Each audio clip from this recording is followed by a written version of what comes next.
Ito lang naman ang ini-install natin sa ating minivan. Diba? Napakalinaw ng kanyang lights. Ito yung high beam at abangan nyo guys kung anong klaseng LED lights ito.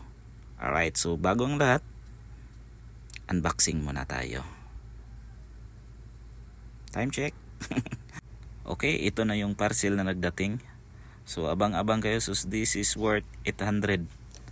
So bali dalawang lens na po yung 800. So it's for mini LED po ito para sa ating mga sasakyan.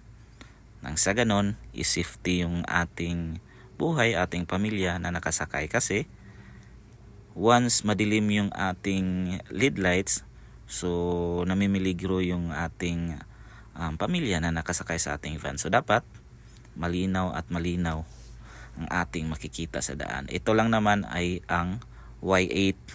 It's for mini LED lens, no? So this is 800. Ang kagandahan nito, may gloves pa siya, so pang protect once mag-install po tayo nitong projector type, kasi hindi pwedeng mahawakan ng o marumihan yung ating projector kasi mag-iba na yung linaw na binibigay ng ating headlights, di ba? Mas maganda yung malinis para mas malinaw din yung outcome niya.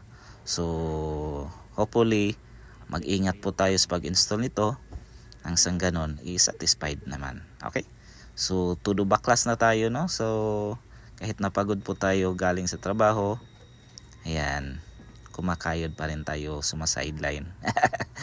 Sayang din naman yung pang bigay ng mga technician or installer. At ito lang naman yung pinaka final result, di ba?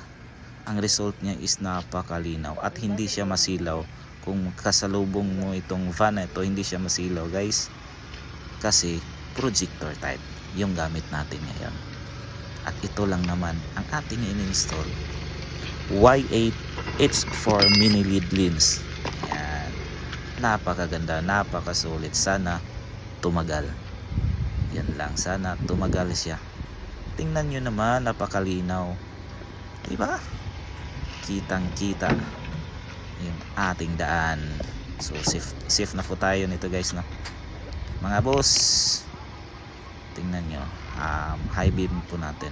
Yan, oh, diba? Napakasulit ng ating 800 pesos with shipping fee. Thank you kayo mga boss, ha? Time check, diba? 12 AM.